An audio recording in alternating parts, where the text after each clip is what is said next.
Welcome to the Tudor Dixon Podcast. Today we are going to be talking all things health, and that is because we are suddenly in this new, I guess, revolution where we've been talking about what we actually should eat and what the health factors are and what maybe big food has been putting in our food that we didn't know about. And I think we can all say this is really thanks to Robert Kennedy Jr. If he hadn't come out and started talking about this, I don't know that there were people that were just on the grassroots level that would have been discussing this. I know that we've seen this for years from activists, and there needs to be kind of that light to really ignite the fire behind the grassroots to say, wait a minute, is this why we are so unhealthy as a country? Because if you are paying attention, then you would see that our statistics compared to the rest of the countries, the rest of the Western world, we're very unhealthy. Why? We supposedly have these great health systems. Well, some people would say that these are sick systems. They're where you go when you get sick. Why are we getting so sick? Maybe it has to do with what we're putting into our bodies every day. And I think that might be what my guest today would say. I have Marjory Wildcraft with me. She is the female leader of the Survival and Preparedness Movement. And in 2009, she founded the Grow Network. She's all about growing your own food and taking care of your body. Marjory, thank you so much for joining me. Oh, thanks for having me on, Tudor. I really appreciate the opportunity. Well, it's funny because actually an email came in. It was like, oh, you know, we want to talk about this amazing woman. She's all about taking care of the earth and taking care of your body. And I was like, this is what I need to know. A few months back, somebody was selling like these hydroponic grow. You could grow your own food in your kitchen. And honestly, I looked at it and I'm like, this is what I want to do, but I have no idea with a family of 6, how could I grow enough out of the stick in my kitchen? You know, I mean, for someone who hasn't done this, You look at it, you're like, this seems overwhelming. I agree. And getting started is probably the hardest part of the process. And no, you're not going to be able to grow the food for 6 people in a small device in your kitchen, regardless of what the marketing says. But if you have an average suburban backyard, a quarter-acre lot, you absolutely can grow a huge amount. I would say you can grow at least half. And I've done it year after year, and I've taught a lot of people how to do it. I recommend getting started small. So, and if it's winter and that's what you got, that's a great place to start, like no doubt, right? And I think there is a place for that.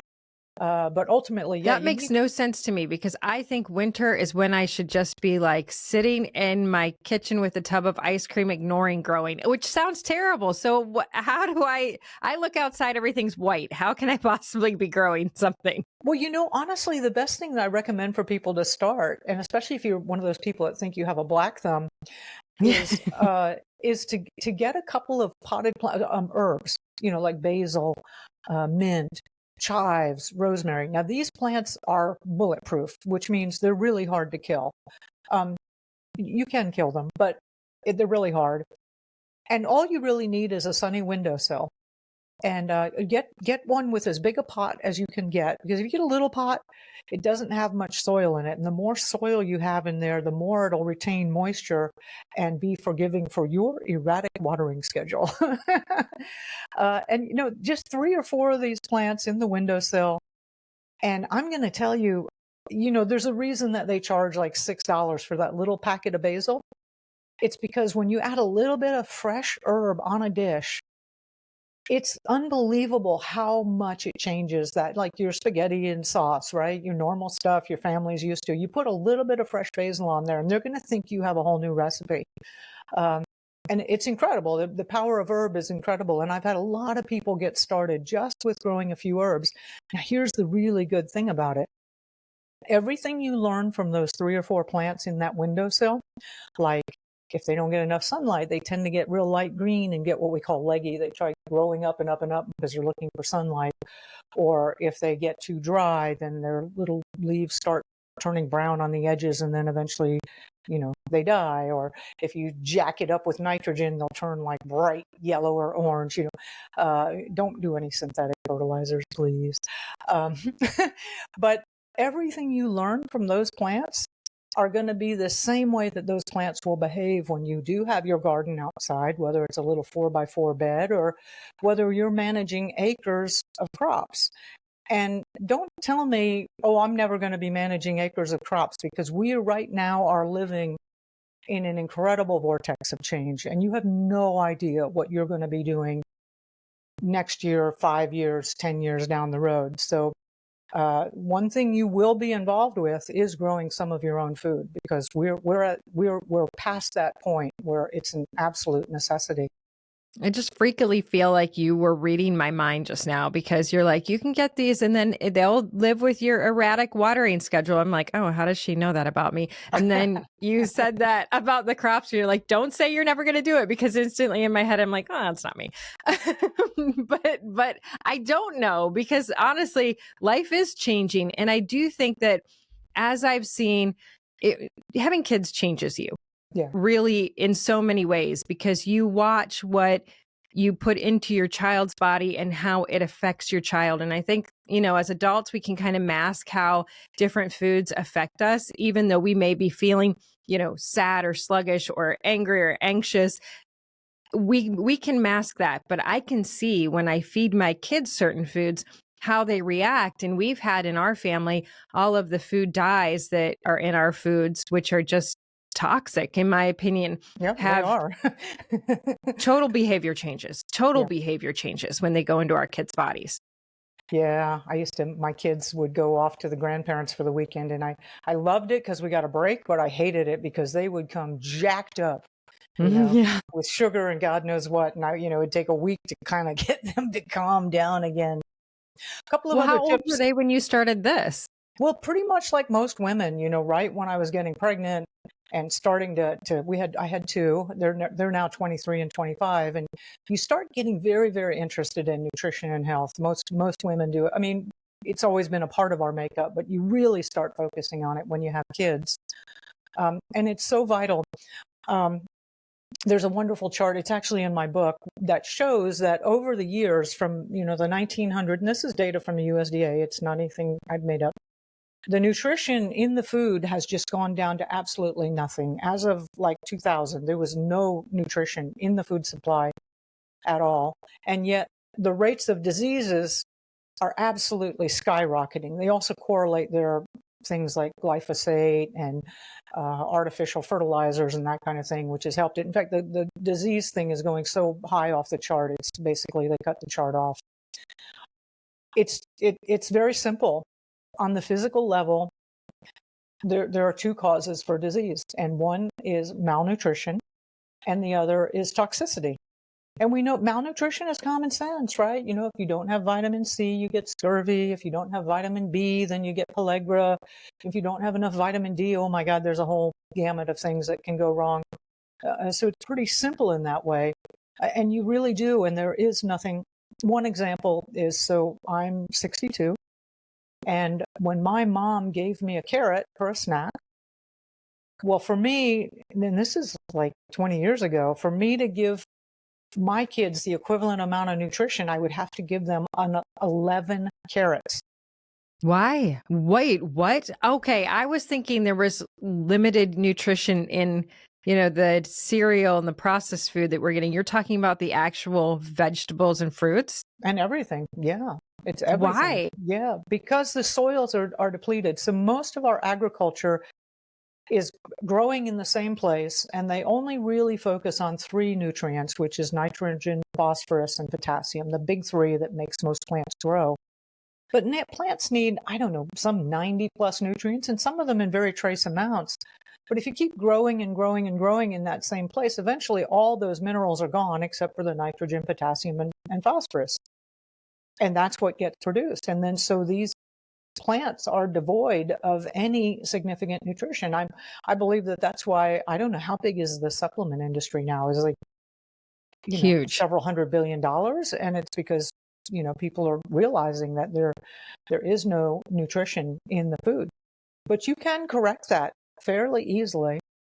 And really growing your own food, I believe, is an absolute necessity. And what you grow in your backyard, you can absolutely have nutrient-dense, rich, fertile soil where you're pulling, your plants are full of nutrients and vitality. I can give you one example of it in my own experience when I first started. By the way, I did not grow up learning any of this stuff. Like my first degree was an engineer. But when I had decided to start growing food, and we picked out a piece of land, it was just nothing but sand, and I didn't know how important soil was. And so I, read the packet, broccoli, plant the seeds, water, come back in 3 months, and you got your broccoli, right? And broccoli is supposed to be a plant that's pretty cold hardy. If we have a cold snap or even a freeze, it's supposed to do well. Now, one other piece to this story is I'm a native Floridian. And for most of my life, if it got below 70 degrees, I'm grabbing a jacket, right? I was always very, very, you being up in, you're in Michigan, you probably are laughing at this, but, right. But, I just really was very, very cold sensitive. So anyways, I'm growing this broccoli and it dies. And I'm like, why? And so I go do what you should do. Is I'm going through the neighborhood, and my friend Brandon was like the most amazing gardener ever. And I'm like, Brandon, and his broccoli had gone through the same freeze, and it was like, woo, that felt good, And I'm like, what is the difference? And Brandon he also happened to be a farrier, and he was gardening in, like 2 feet of composted horse manure and just really, really rich, fertile soil. So his plants had all the minerals and nutrients and everything that they could possibly want. So, I start building up my soil and having really rich, vital soil. By the way, that is the secret to a green thumb, is having really good soil. Most of us think of soil as, don't get that in the house, like it's just dirt, right? But soil is so vital for the plants. So anyway, after a couple of years of growing in really fertile soil, and I was kind of shocked. And another thing, I homeschooled my daughter, and we used to love to go to Idaho in September to go to these primitive skills gatherings. It was just a fun thing to do. And it was such a harsh transition because I'm going from Texas, which was often 100 degrees in the day and cooling down to 90 at night, and then going to Idaho where there'd be, you'd be crunching through the grass in the morning with the frost. And one morning I noticed I was going to get coffee with everybody else, and I was barefoot and I had a light jacket on and a beanie and a pair of jeans. And I said, wow. And my friend Janet was bundled up to the max, boots, scarf, thick jacket, and everything like that. And we're both holding our steaming cups of coffee. And I'm like, oh my goodness, my cold tolerance has improved dramatically. And I directly correlated that to eating food for a couple of years that was grown in really nutrient dense soil. And my broccoli loved being in the cold, right? And I'm eating these foods that are extremely tolerant to all kinds of ranges.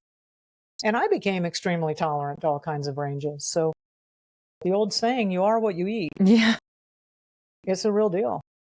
I guess so. So, I mean, you talked about disease and how much chronic disease we have.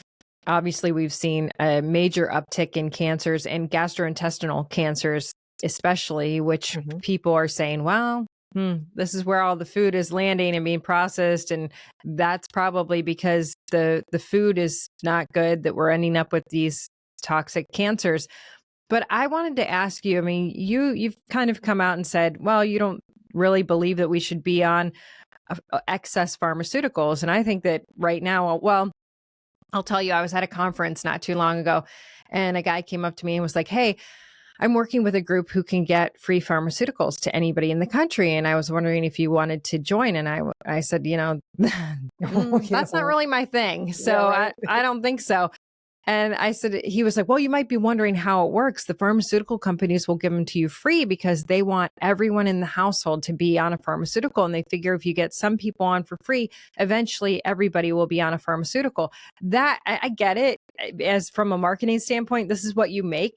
And just like I would, if I made, if I made muffins and I wanted everybody to eat my muffins, I would market to everybody, right? I'd try to get everybody in the house eating my muffins.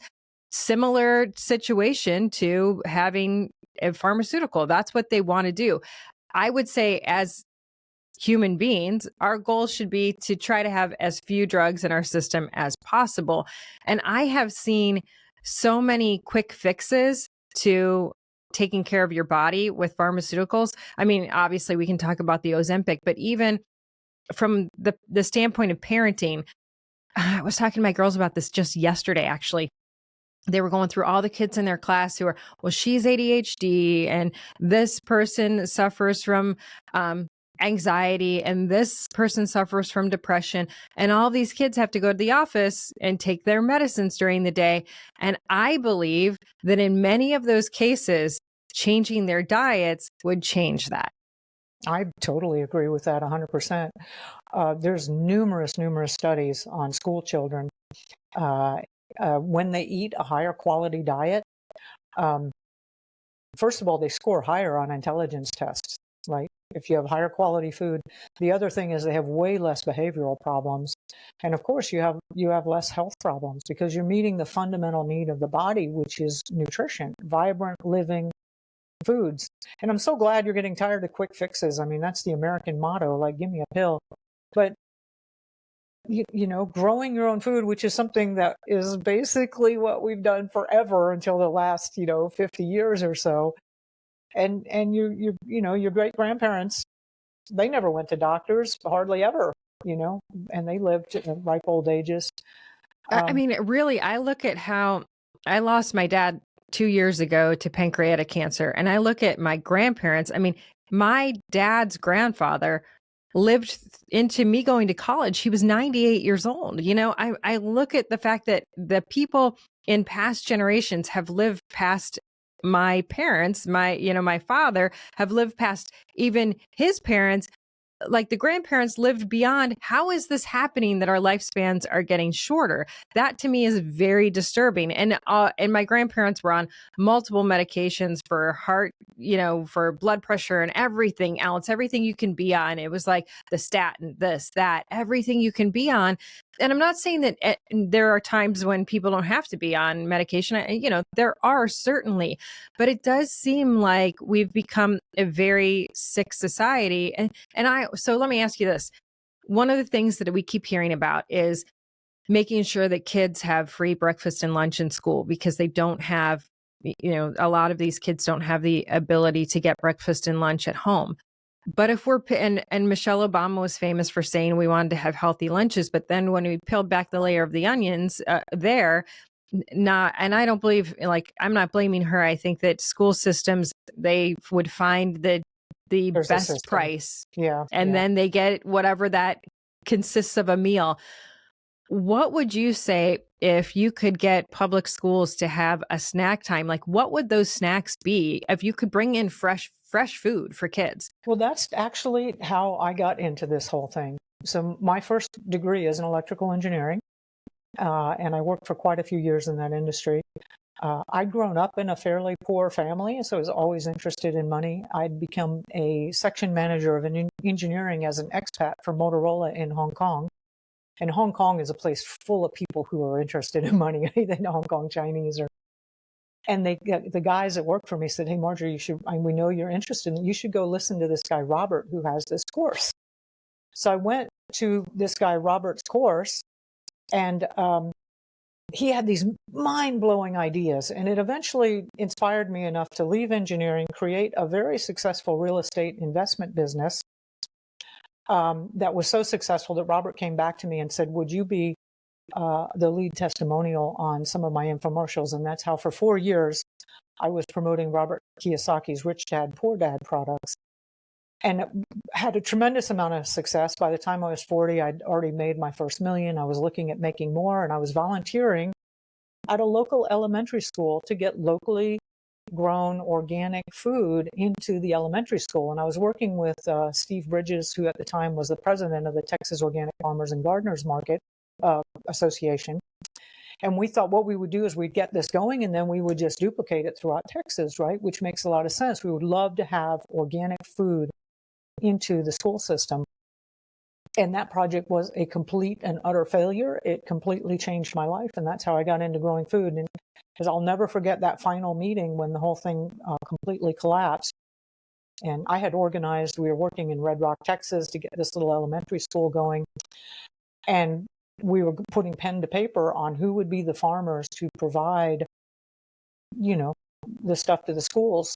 And there were not enough organic farmers, small organic farmers, big or any kind of organic farmers in all of Bastrop County to provide even part of the vegetables for one small rural elementary school. Wow. And Texas has some big counties.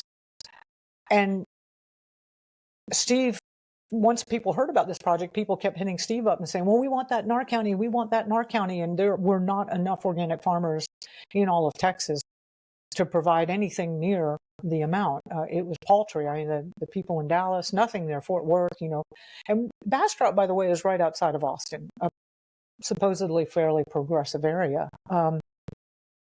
For me personally, I could not stop shaking that night. Actually, I had organized the community center where we were meeting, and I'm like trying to put the chair under the table. I mean, I'm physically shaking. Everybody just sort of wandered off because we knew the project was dead, but I knew there was only 4 days worth of food in the grocery stores. There are no big inventories. It's all a just-in-time system. And on average, your food gets delivered to you about 1,500 miles. And I knew that at that time, I was surrounded by about 20 million Texans who are all armed to the teeth. And when they say we're only 9 meals away from anarchy, I realized it in that moment, that night. And for years afterward, I had night sweats and panic attacks, and I had two small. What do you do? Because you think we have a food security issue. We have a ginormous food security issue.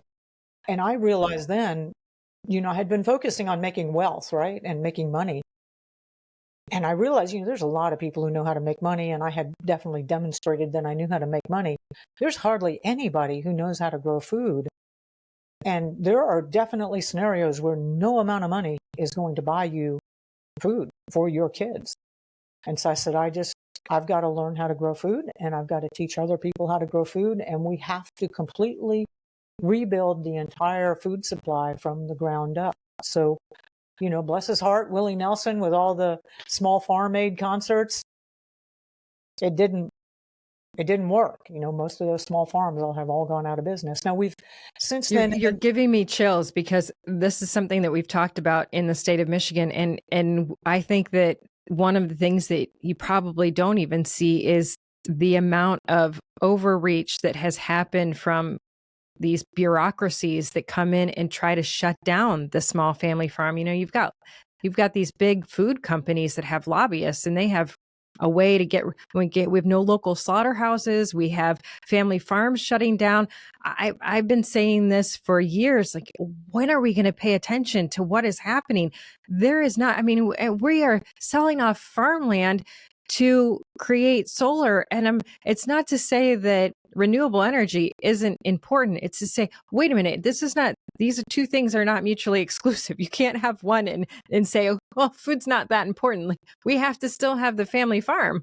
Yeah, they shut off water to 500,000 acres of potatoes last year in Idaho because they want to build a data center and they needed that water. Now, there was enough of an uproar that after a week or two, the water got back turned on. But do you think that's not going to stop? That's not going to stop. You talked about the 70s before we got on. And honestly, a few weeks ago, we have a factory that is coming into the state of Michigan, going right on the watershed.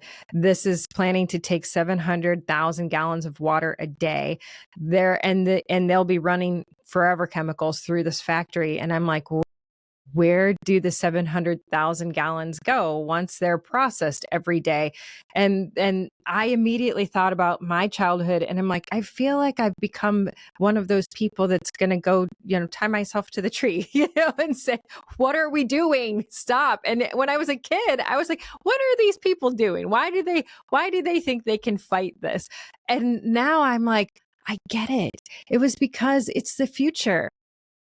Well, here's the thing that is the saving grace for this. So yes, I had a horrific time. And by the way, this was the early 2000s, and everybody thought I was crazy, and after a while I was talking about it to people, and we were like, no longer, I married into a big Texas family. And after a while we were like not being invited to events. And I mean, there was a shunning, right?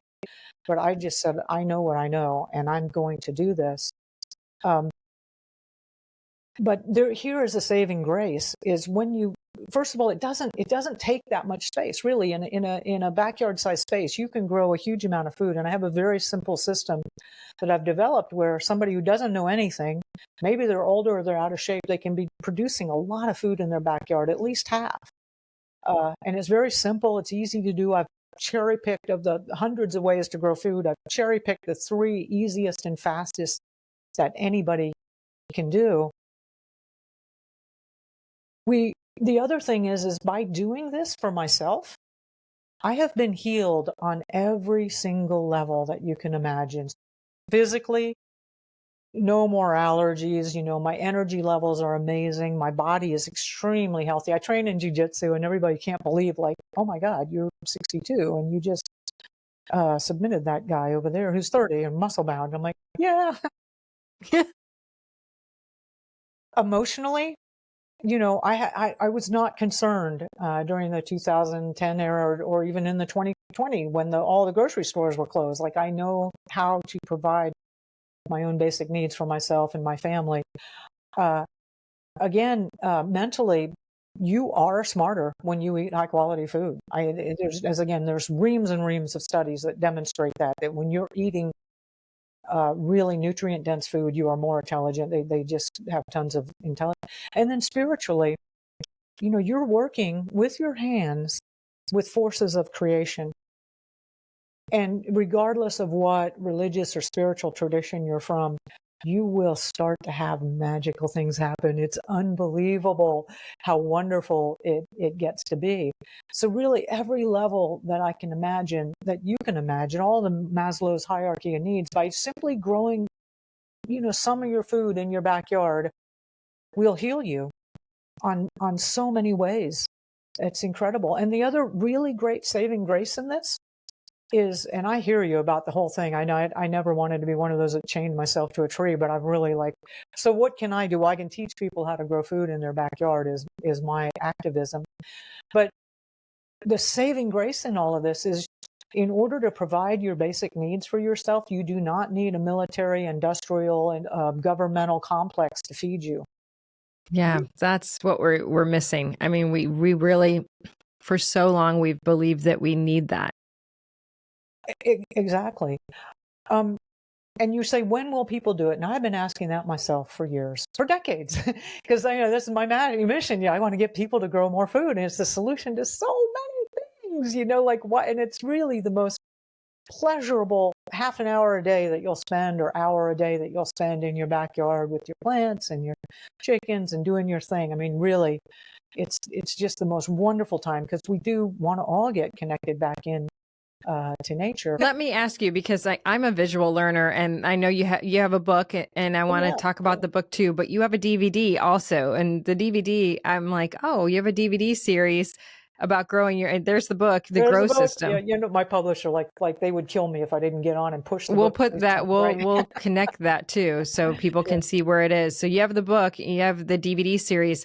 Tell us a little bit about that, so people, because it does sound overwhelming. I mean, over the summer, I was like, okay, I'm going to try to start this. And we put out some tomatoes and we put out some strawberries, and the girls were planting some cucumbers and pumpkins and things like that. And we're so even getting the girls, I have 4 girls, so even getting them involved, I've been trying to push them. And we start with flowers, and then we moved on to vegetables and fruits. And we have I have one that loves plants. She's like the plant kid. She takes care of all the plants in the house, and she seems to have figured that out. But I think it seems overwhelming, but even starting small was really fun with the kids. Yeah.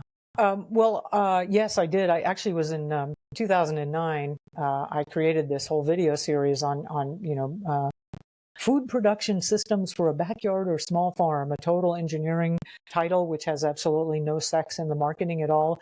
And, but it went viral. I mean, this is early internet days, and like almost 1 million downloads on that thing. And I was just giving it away for free. Missed a huge marketing and business opportunity, but that's another conversation.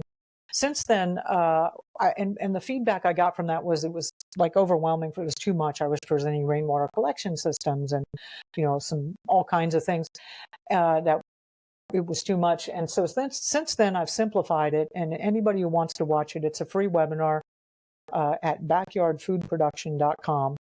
That's backyardfoodproduction.com. And it's a free webinar.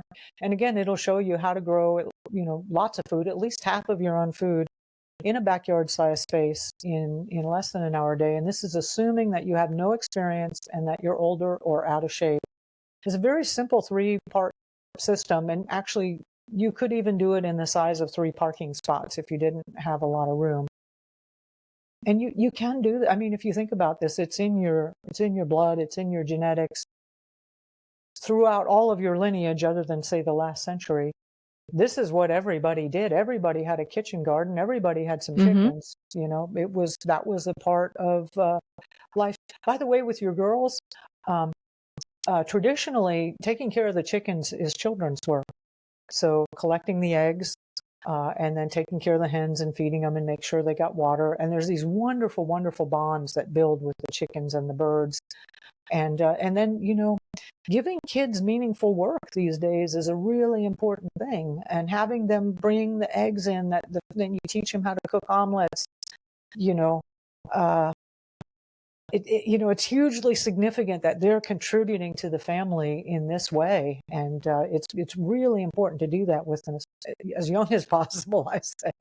Before and that's what we found with the girls is like there's a real pride. I mean, I always say anytime you're making something, because I come from a manufacturing background, anytime you're making something, there's a real pride in ownership of what you've made. Like I did that. I contributed. And I think that's the same even when it's the family meal. Whenever I'm in the kitchen, the girls are like, what's my job? What's my job? There's never a time when they are like, okay, mom's making dinner, I'm out of here, which I find fascinating. Even in their preteen and teenage years, they're like, what's my job? What can I do?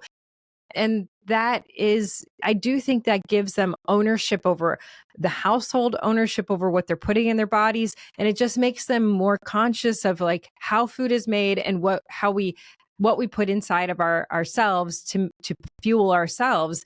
And it has been fascinating to watch how when we did plant the garden last summer, how they wanted to always, they would be like, I'm harvesting. I got to go. Look, Mom, the tomatoes are red. I got to go harvest them. And there was a joy in that. There really is. I did a series so I've been trying to get people to grow food forever. And that was the train of thought that I lost. But one of the things I did was I found a bunch of, the perception is the only people who grow food are people that are absolutely desperate or they're migrant workers or it's some, horrible thing. And we get a lot of that, quite frankly, from the programming. We're all becoming more and more aware of what Hollywood and what the music industry actually is. And if you look, every movie you can think of, the farmer's portrayed as an idiot, or the only people who are doing this are starving.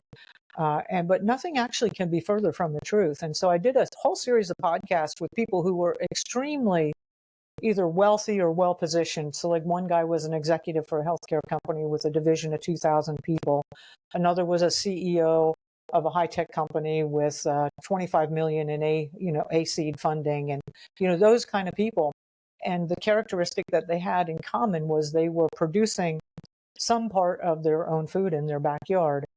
And I'd ask them, why, what, and the first thing is, these are extremely productive people, and they have more than enough money to buy anything they want. They were not doing this for any kind of economic reason. And most of them said, well, first of all, electronics and the yard don't mix. So it was great to get away from my phone and my computer for that half hour, 45 minutes, hour, or whatever time it was. The other thing is they are extremely productive people. So they still want to be producing something even when they're in more of a downtime, and growing your own food fits that bill, and they were so proud. And of course, when you're at that high a level in something, you're not producing anything tangible, right? You're right. There's nothing tangible. So when they had jars of their own salsa or, 3 dozen eggs that were all the different multicolored eggs or, the different things that they had produced, they were so happy and proud, and they were eating it and they were giving it to their friends when they came over. And it was, you could tell it was, they were like, really, I know I'm Mr. Big So-and-so, but this is the most enjoyable thing that I do every day, and I wouldn't give it up. So we have a lot of programming to undo. Yeah, absolutely. And at the very least, do it because you will be smarter and you'll feel better. I mean, honestly, the feeling better, I don't think that people even understand how bad they feel. I always say it's like when I was pregnant, I had twins, and right at the end of my pregnancy, people were like, "Oh my gosh, how isn't it so hard?" But you gain weight slowly, even though it's quickly in the amount of time that you're pregnant. You gain weight slowly. So I thought the whole time, "Oh yeah, I'm doing really well. You know, I've never been on bed rest. I'm going grocery shopping. I'm totally fine."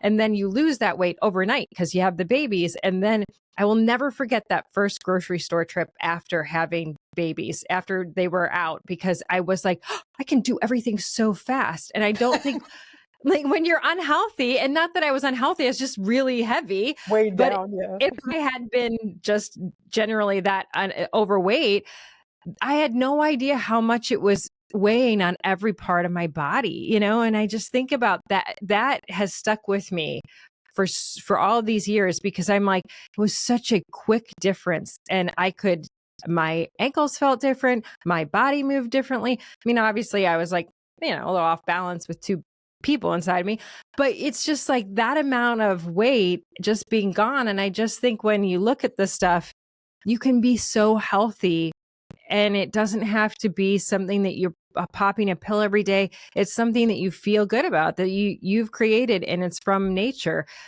Really quick before I let you go, tell us about, again, where they can watch that webinar and the book. Yes, it's a free webinar, and it's at backyardfoodproduction.com.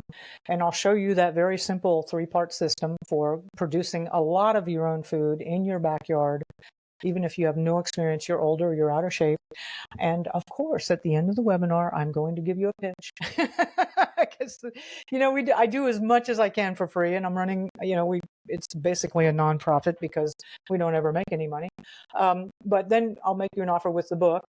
It's published by Penguin Random House, which is quite a big coup, and it's called The Grow System, the essential guide to modern self-sufficiency, from growing your own food to making your own medicine. And it includes, I have like 12 common home ailments that you can easily take care of just with probably the weeds that are going to grow up in your garden. So yeah, backyardfoodproduction.com.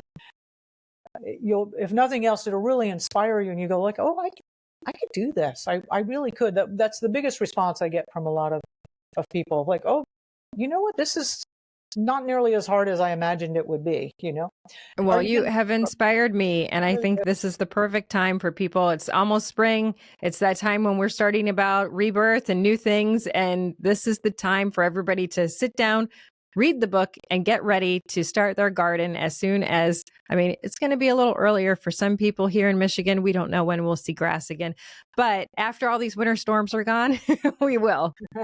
Oh, if I might, for your girls, chapter 9, I know that girls and smaller children, in fact, I used to give that chapter away as a book, and it's about how I got bit by a copperhead snake, and we treated it at home. And my daughter, Kimber, at the time was a pretty primary in helping giving me care, and kids love that chapter. So if you read that chapter to them, it will really inspire them. And a part of the reason I felt so confident of treating a snake bite at home, which, you know, it's a potentially fatal bite, is because I knew I had been eating healthy food, and I knew the strength of my immune system, and I had practiced with these home medicine techniques. But the kids love that story. In fact, I used to give that out just to different school teachers, and 4th grade teachers kept, after a couple of years, they came back and they said, "Could we get some more copies? Because this book everybody reads this book every year, and it's tattered, and we need a new one." So if I can recommend that, if you to read to your girls. That is amazing.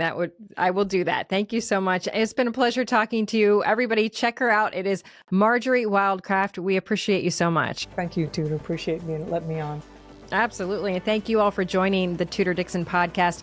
For this podcast and others, go to TudorDixonPodcast.com, the iHeartRadio app, Apple Podcasts, or wherever you get your podcasts, and join us next time. Have a blessed day.